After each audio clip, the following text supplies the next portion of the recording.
Hello, I'd like to give an introduction to the Unification Movement blessing or marriage ceremony, which is taking place in many locations all around the world to bring God's blessing to people's marriages and to marry people of all faiths. So it's an interfaith or interdenominational marriage blessing ceremony and rededication ceremony.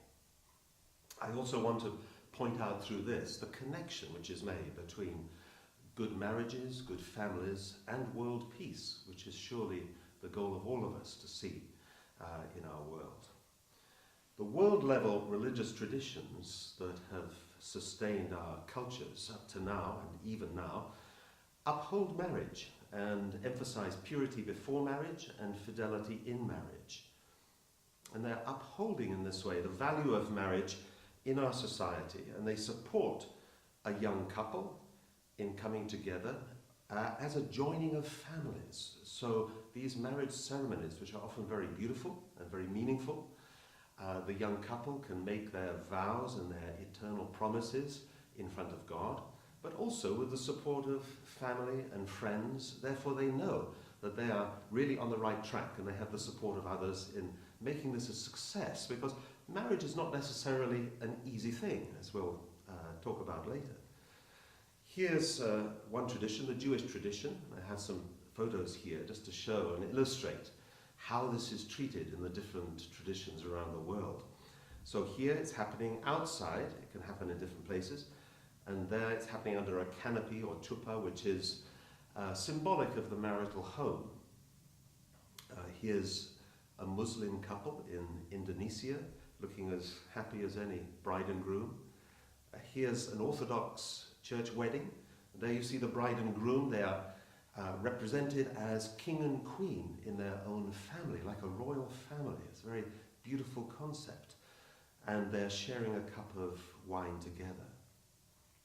Here's a Hindu wedding. Hindu weddings can last 2 or 3 days, and they're very elaborate affairs, but really they emphasize this coming together of families and this new start of married life for the couples. Here you see that the bride and groom, they are tied together by their scarves. So this is where we get the English expression from. To tie the knot is to get married. And on another part of the ceremony, you have the bride taking the 7 steps, representing stages in her life. And this is also very beautifully attended by her friends and family. Here's a Sikh wedding, which is taking place in the Gurdwara, so it's treated as a very holy, very beautiful event with the usual large meal that everybody shares afterwards. And here's quite a typical Christian wedding. It can take different shapes and different forms, but here has the bride in the white wedding dress. This is her special day. Probably mother-in-law is in tears, and father is bringing the bride down the aisle to give her way. She's going to join another family and start a new stage of life. So it's marked out this way as such an important point of transition and journey in life in all of these traditions, and they offer ongoing support in this way. Within the Unification Movement, this started with the founders, Reverend and Mrs. Moon. They were married in 1960 in their holy wedding or blessing, and at that time they also blessed 36 couples of faithful followers. And here's one group of 12 in this picture. And you see that this started a tradition of large weddings, for which the Unification Movement is very well known. I think it's something that catches the attention of the media, but that's intentional. It's to say that no, marriage is connected to world peace, and we want to make a statement that no, it's not just for ourselves or just for the couple, it's for a greater purpose, to contribute to society and our nation and indeed the world. Here's one of the largest ceremonies. It took place in 1992. It's 30,000 couples, and they're using the Seoul Olympic Stadium that was built for the 1988 Olympics. So in this kind of ceremony, for many couples, this will be their wedding day for which they've been preparing. And for many couples, it's a rededication of their marriage. So they're renewing their vows and they're seeking God's blessing on a new stage of their life and love together. Here's an interesting little blessing ceremony which took place in the United Nations, and for that reason everybody is coming together, the couples in their national costumes. So it shows the kind of international quality and the far-reaching nature of this blessing. 210 couples in 2001. A feature of the larger blessings is that religious leaders from different faiths will join the ceremony, take part in the ceremony to add blessings and prayers from their own traditions. So here are Buddhist, Sikh, Muslim, Native American, Hindu and Christian representatives. There may be more, and it's a beautiful thing that they can demonstrate this way, that this is not the wedding ceremony of one religious group, it's actually universal and is bringing people together across traditional boundaries and barriers. Here are the founders, Reverend and Mrs. Moon. They are conducting a wedding ceremony here in the open air in Korea. You can see the many couples lined up behind, and they're giving the essential prayer and blessing at this time. For some of those people, they will be having this marriage rededication, and here's a typical couple, ambassadors for peace from Sweden, and they're enjoying and celebrating this moment to rededicate their marriage and their love for each other. So, we're using the word blessing, and what are the blessings of life? What are the things which are the source of our happiness and bring us meaning and value? These things don't come from ourselves. Our life doesn't come from ourselves. So the religious mind and the religious heart will always look back to the Creator, the sustainer of life. This is God. But even if we're not a believer, we have to think that these aspects of happiness and opportunities in life, they're not of my own making. They're really given to us, and we need to make the most of this opportunity. So I want to look at the blessings of life and our basis for happiness. It's kind of encapsulated in a verse which is common to the three main faiths that share literature in common. That's the Jewish faith, the Christian faith, and the Islamic faith. And if you go back to Genesis 1:28, it says, "Be fruitful and multiply, and fill the earth and subdue it, and have dominion over the fish of the sea and over the birds of the air and over every living thing that moves upon the earth." It's God's blessing and kind of pouring out his love and grace to humankind as a gift to us, which is not something that we deserve or that we ask for, but this is coming for the sake of our happiness. So we look at this a little more deeply, and we can see there's a lot behind these three words: be fruitful, multiply, and have dominion. The first, to be fruitful, we call the first blessing, and to be fruitful as an individual, then our body must learn to obey our mind, and our mind must be kind of object to the source of goodness and the good purpose of life, which we can identify as God, but it's that purposeful heart behind the universe which gives us meaning and gives us value. So our journey as an individual from birth until the time when we are ready to marry is really a time of developing ourselves, our personality, our character. It's learning to love, to value and practice unconditional love, to be able to receive it and to be able to give it. It's developing our relationship with God, so our spiritual life is developing and our heart is developing in this way. And we are striving to become a person of integrity, unique, not like anybody else, but a person with integrity. And a person who has integrity is a person whose deeds match their words. So words are associated with our mind and should be inspired from the highest place, and our deeds should match that and not contradict that.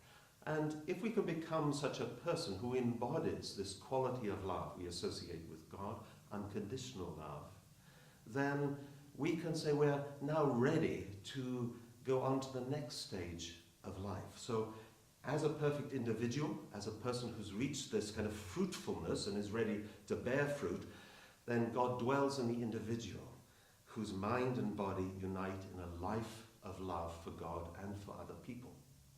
So that's a worthy goal, and it's a wonderful opportunity to develop oneself this way, to become independent and to become a kind of person in one's own right.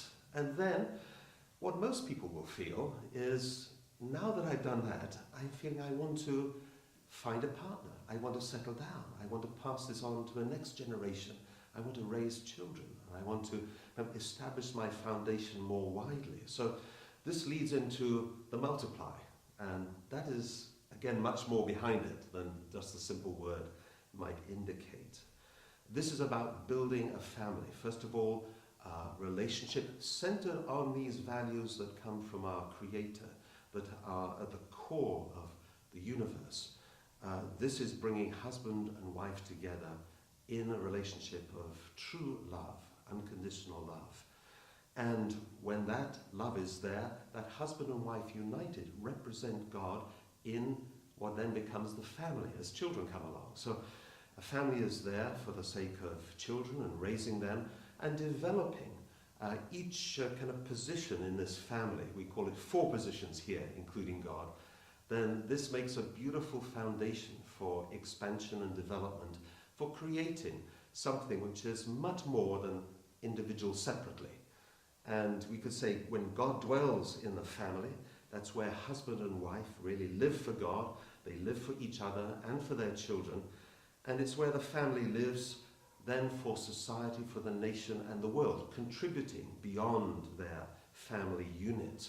So the family, this 4-position foundation or family, is a basic building block of what we could call an ideal world, or in religious terms, a kingdom of heaven on earth.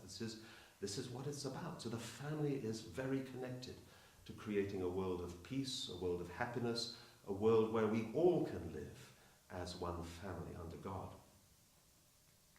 The third blessing is having dominion, which is human beings interacting with their environment in the proper way, having good stewardship and creating an ideal environment. It's also developing one's creativity and putting one's qualities to service in serving society and the community. It's finding your career and your position and your sense of ownership of the world and building that up as something that you can pass on to your children in the future. So there's much contained in that as well.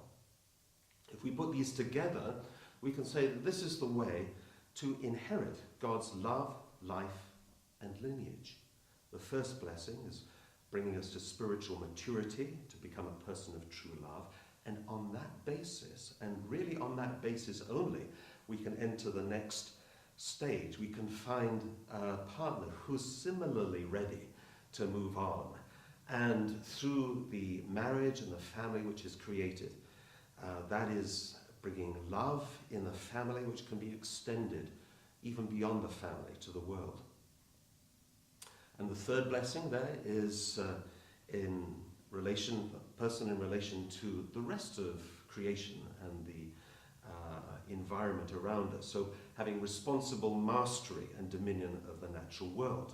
So we can look at it this way. To be fruitful is to grow to maturity as an individual.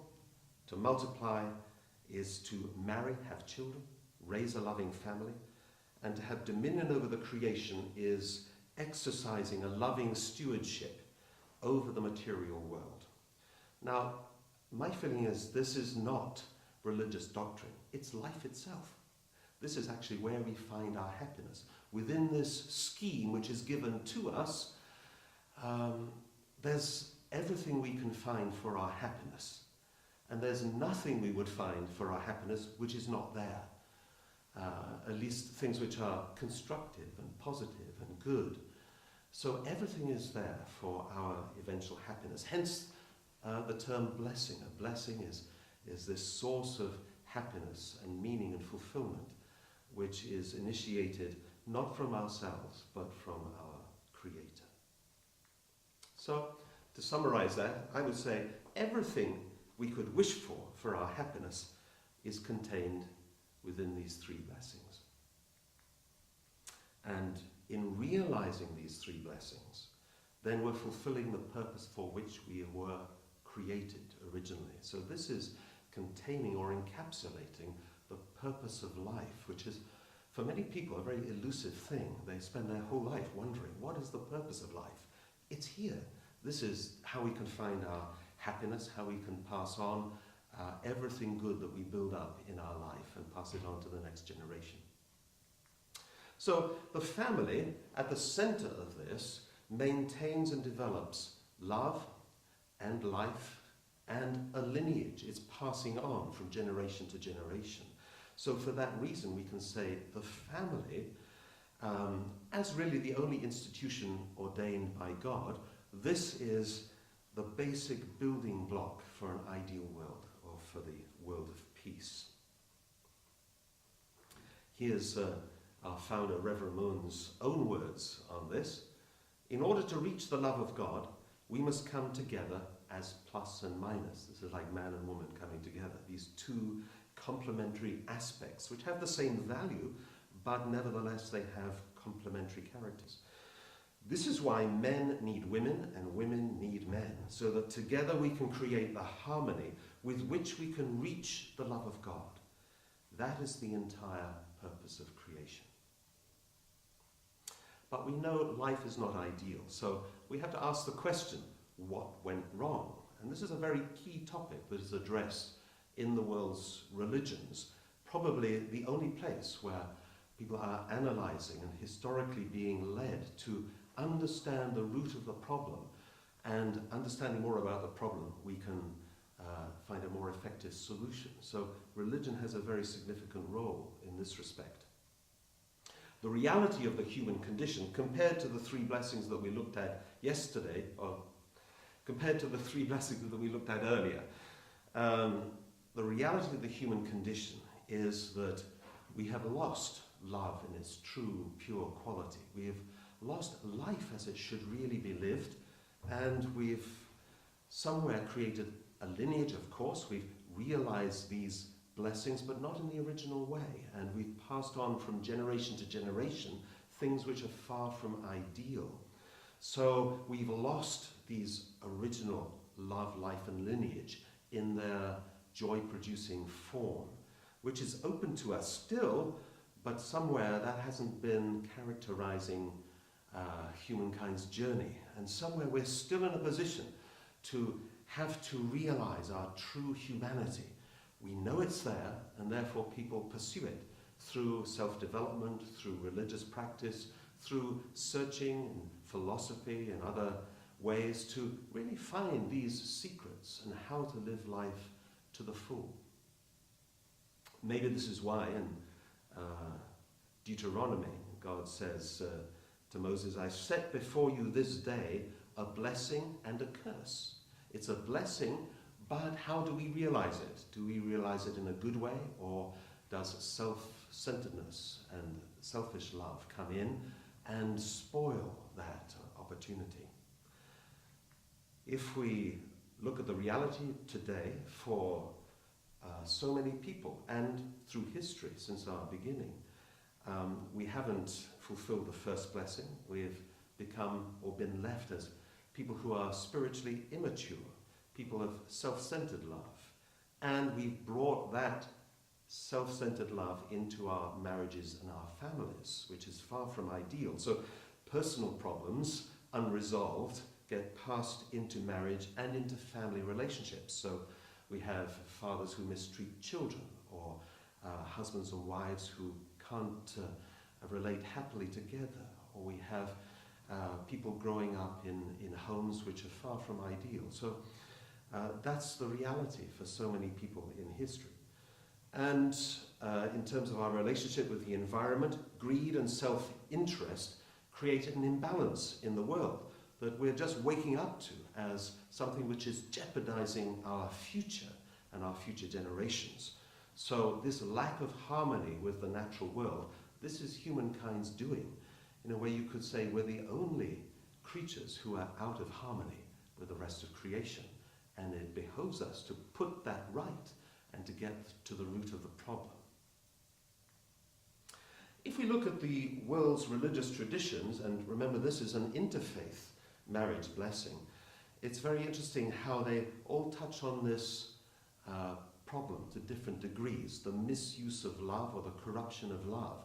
Here, in Jainism, in the Uttaranga Sutra, it says, "It is better to die than to indulge in partaking of forbidden lustful pleasure." That's quite strong, isn't it? In the Dhammapada, Buddhism, it says, "The man who goes to the wife of another digs up the very roots of life."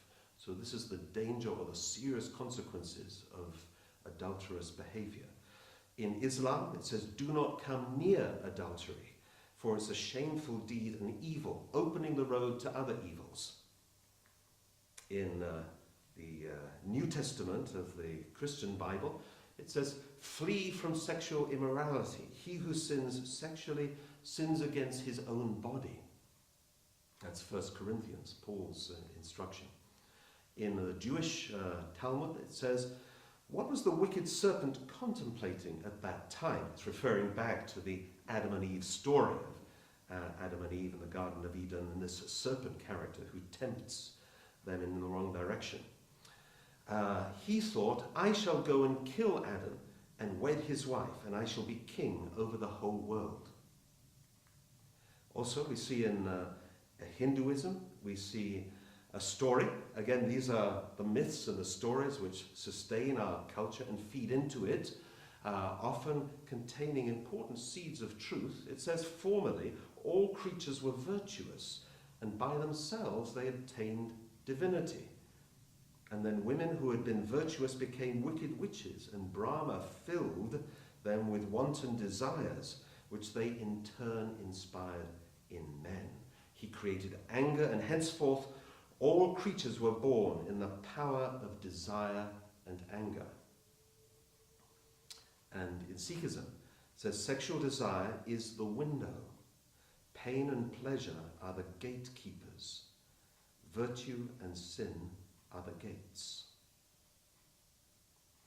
So all these religious traditions have something very significant and important to tell us, and they have a lot of correlation, actually.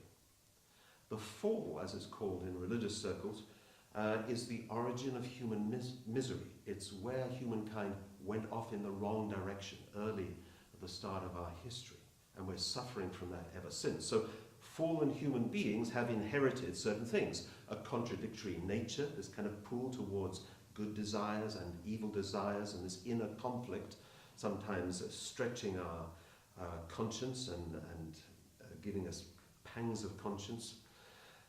We've also inherited a tendency to indulge our physical desires in a self-centered way and live, hence we create a very materialistic society today. We also have a tendency to misuse nature and material things for our own benefit, the greed and exploitation that we see. This comes from somewhere. It comes from a misdirected love and an impure heart. So we also have ignorance of God and the reality of the spiritual dimension, and the world's religions are seeking to have us reconnect with that and rediscover that and develop ourselves accordingly. So only religion analyzes the problem of the human condition this way, what prevents us expressing our true humanity.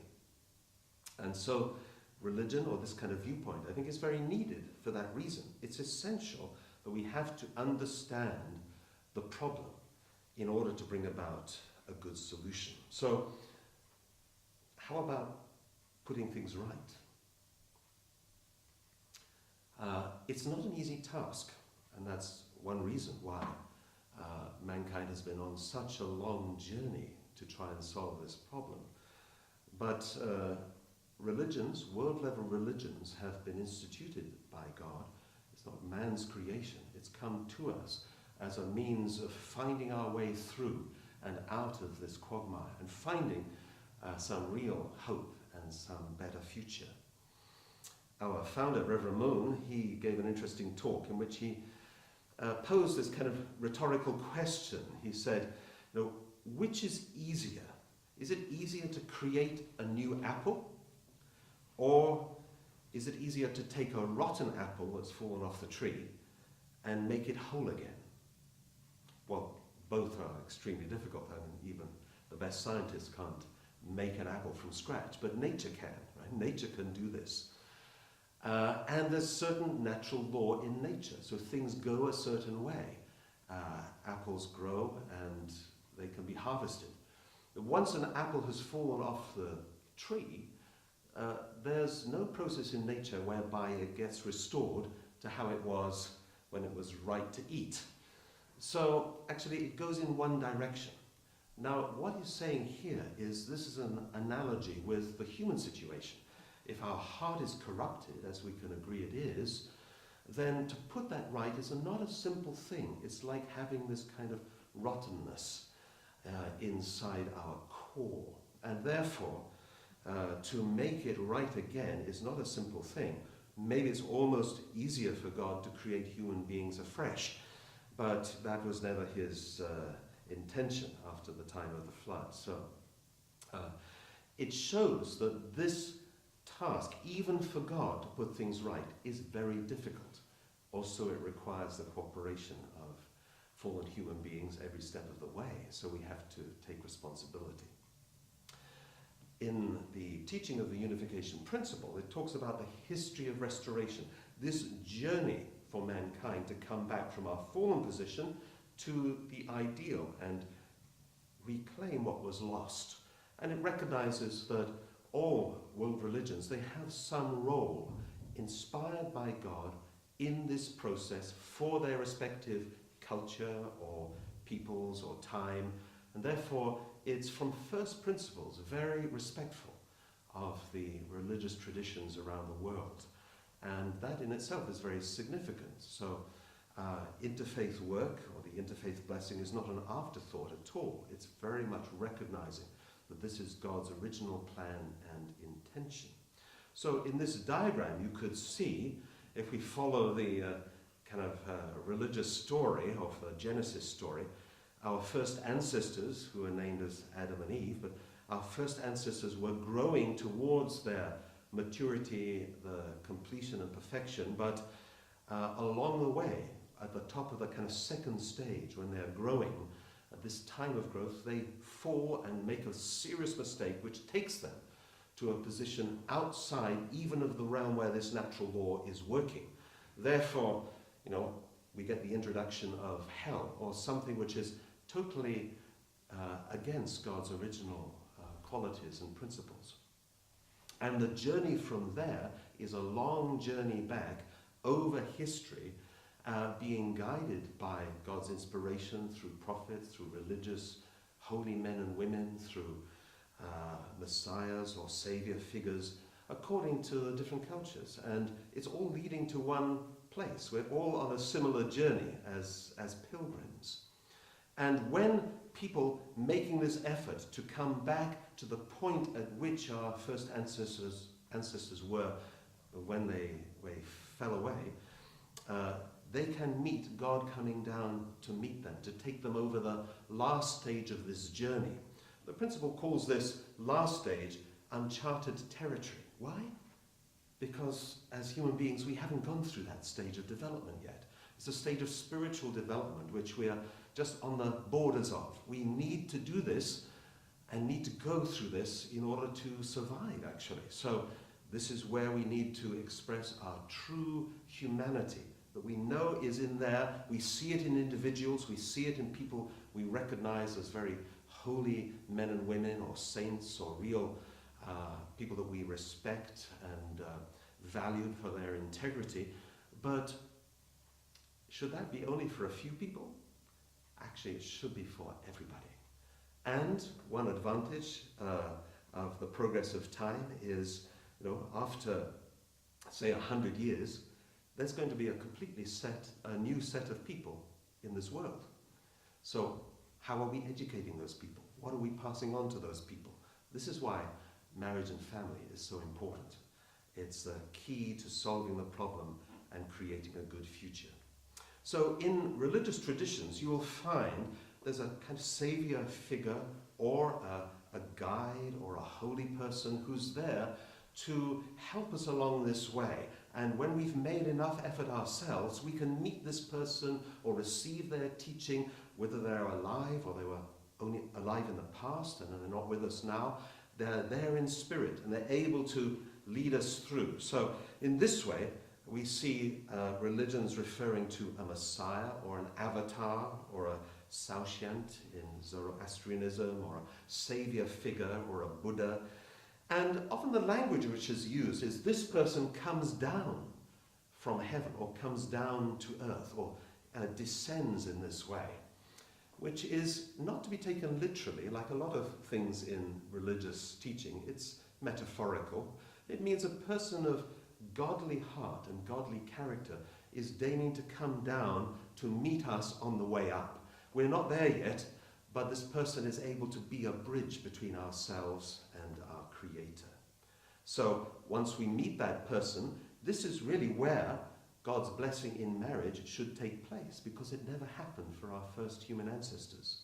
So in this way, in the principle, we talk about true parents as the kind of what Adam and Eve should have been. They didn't become true parents, they became false parents actually, passing on false love and corrupted love.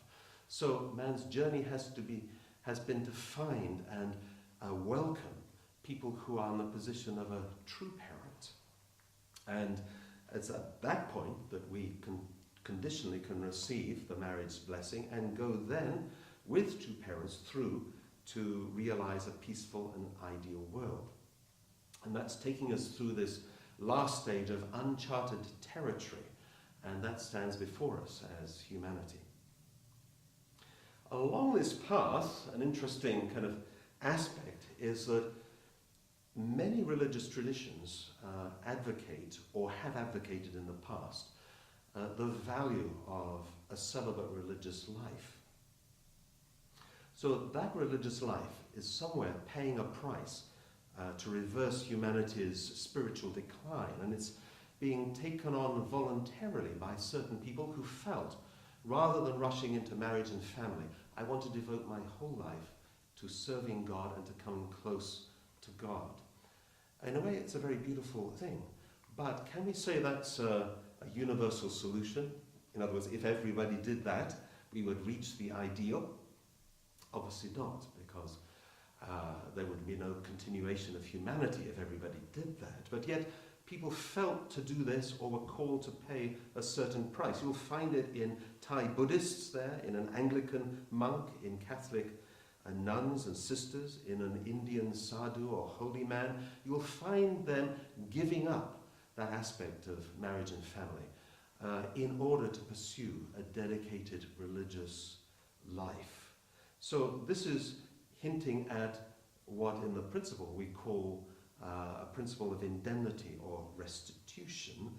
And what is common to these traditions of monks and nuns around the world in various religious traditions is they have certain vows which they take. Traditionally, those could be summed up as poverty, chastity, and obedience. So poverty, chastity, and obedience.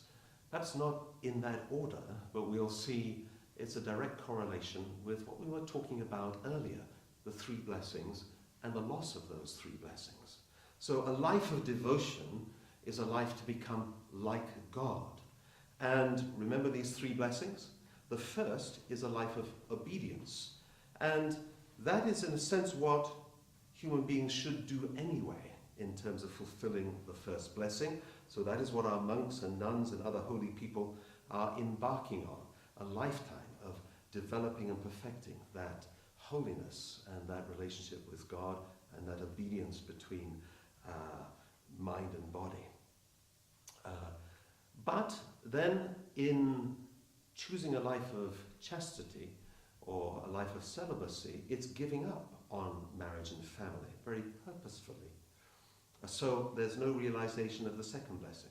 And also in embracing a life of poverty and shunning material things and living very simply, actually it's giving up that life of the third blessing as well. So it's establishing that most important kind of preparation for marriage, family, and an ideal world by paying that price and devoting oneself in that way. So this is kind of relating this experience to the three blessings that we talked about earlier. Those three blessings still have to be realized, and knowledge of that ideal provides a model for us to become not just a good individual in God's eyes, or a true individual, but to create a true family that embodies true unconditional love in the way we described, and create a world where families can live in harmony and really care for the creation and be able to ensure humankind's survival and the passing on of all that is best in our tradition as humankind develops. So in this, marriage is the key, and this is the time historically when this can be sorted out. We can move from focusing on the establishment and the fulfillment of the first blessing to establishing God-centered marriages and families. And hence the cosmic peace blessing of our true parents, or Reverend Mrs. Moon. This is where it's coming in, and it's coming to people of all faiths, all denominations. It's people even of no faith, if they conscientiously seek to create a good marriage and a good family and contribute to world peace this way. So the purpose of marriage, we can say, and you'll find a lot of commonality between the religious traditions on this, it's a place for conjugal love, it's a place for mutual support between husband and wife, and comfort and friendship. It's the proper and the only place for sexual relations. It's for creating new life and for raising children in a God-centered family, and a family which respects and values these aspects, these purposeful aspects of goodness, which are our origin.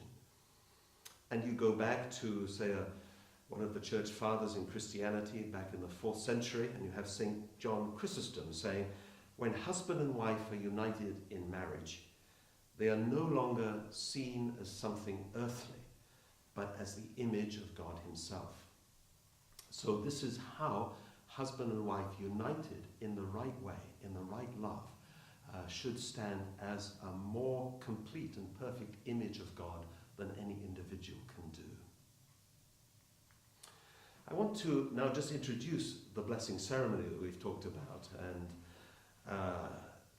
this can be likened as a kind of metaphor to a grafting process. And here's an illustration of grafting fruit trees. I don't know if you're familiar with this process, but if you want to quickly create a good fruit-producing tree, and if you only have a very well-established tree that has a strong trunk and good roots, but it doesn't produce very good fruit, it's a bit inedible, it's a bit lacking in taste, then what a farmer or grower can do, and will use this actually to multiply fruit trees, is to take that good stock, that strong developed root, cut it off. It's quite brutal actually. Cut off the complete crown of the tree, and then make a split, and as you see in the picture, put 2 shoots taken from a good fruit-producing tree. It's known to produce good fruit, and taking those cuttings won't make it suffer at all.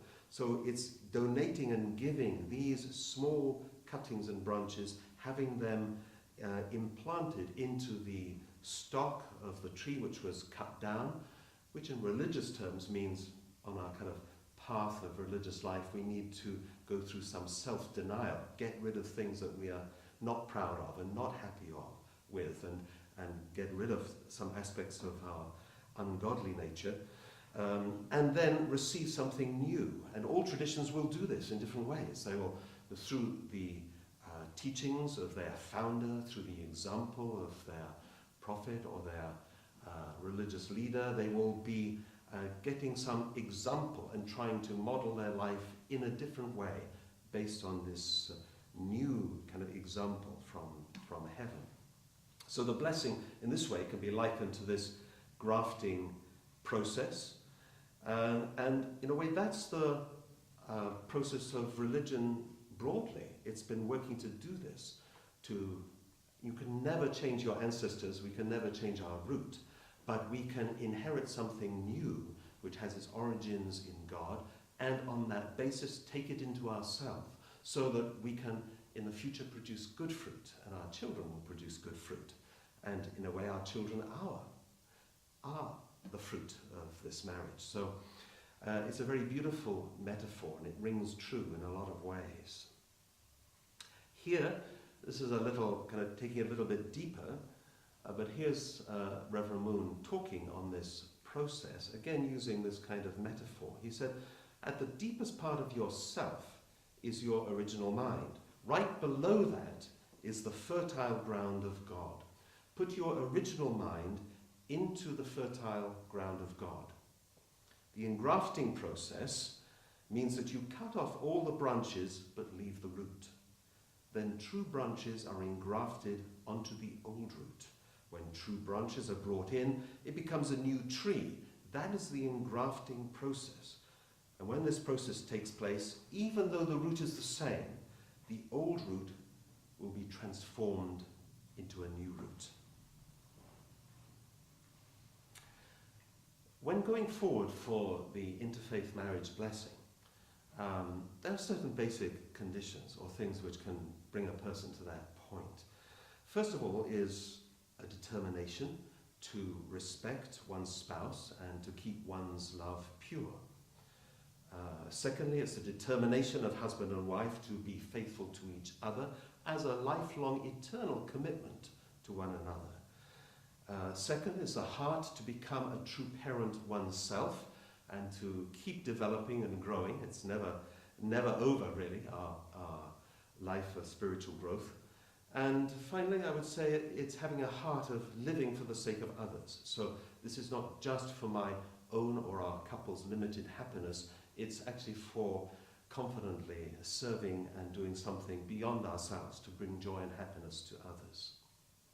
There are various components of this marriage ceremony, whether it's for new couples for whom it is their wedding or it's marriage rededication. And one of these, the first, is the holy wine or holy nectar ceremony, because very commonly it's non-alcoholic wine. And this symbolizes a change of lineage, according to the kind of explanation I just gave of grafting. And here, the husband and wife, in a very simple but beautiful ceremony, share a cup of holy juice or holy wine together. And that is a kind of bonding together on like a new blood, a new life, which is coming into us from above. Then there's a blessing ceremony, like a wedding ceremony, solemn and yet very joyful. And as you've seen, quite often it will be with other couples together, even in the thousands. So this is a picture of such a joyous wedding, which takes place on regular occasions. There's also an interesting aspect to the ceremony, which is called the chastening ceremony. It's there to symbolically say, let's put an end, in our couple, let's put an end to any history of violence that might be there in our ancestry. And really, no matter what we think of our ancestors, we might be very proud of our lineage, but we can be sure you go back a certain way and you will find somewhere in that lineage there is the mistreatment of women by men and even men by women. There are unhappy and shameful things which have happened in each of our lineages. So it's a way of saying, let's put an end to that. It stops with us, and we certainly won't continue any of that in our relationship, and we'll, if we have children, we'll teach them to do the same. So the blessing ceremony includes a sprinkling of holy water, again a tradition which is borrowed from many different world religions. In the Christian tradition, we have baptism, and other religions have purification through holy water. It symbolizes a new start. There's a recitation of wedding vows. So for a married couple, they're making their promises together, and for those renewing those vows, it even repeats those and expands those. It's a promise and a very beautiful existing tradition. There's an exchange of rings external sign of some inward grace and a symbol of eternal love between each other, and as a blessing prayer, which is where God's forgiving grace, approving and bequeathing to us the blessing of marriage and the rededication of marriage comes. There's also a 40-day period leading to a new start when husband and wife are encouraged to live as brother and sister and put God first in their relationship, so waiting to consummate their relationship. And that's a very beautiful aspect of ensuring that the love that we share together is the purest love, is the most precious and enjoyable love that we can have. So it's about cleansing and purifying love, which might have been misused in our own life or in our parents, grandparents, great-grandparents, somewhere down the line. So how to really make it new and give a new start. That ends with a beautiful 3-day ceremony or heavenly honeymoon. If you're interested in these further steps, then you can be guided through these processes later. So I just introduce them to you so you know that they exist. So I have given some brief overview of the unification movement's interfaith cosmic peace blessing. It goes under different names and is happening around the world in different cultures and different nations, and it's a very beautiful expression of commitment publicly and personally to marriage and family, and as such is very much needed in our world today. It's our founder, Reverend Mrs. Moon's expressed desire to bless all people of the world this way. Of course, that encompasses so many different beautiful traditions and people at different stages of life and discovery of what life is, but it's leading us all in the one direction, and through that it's sincerely aimed at making a strong, positive contribution towards a better future, a more peaceful world, a place where we can live together, simply said, but profoundly meant, as one family under God. Thank you very much.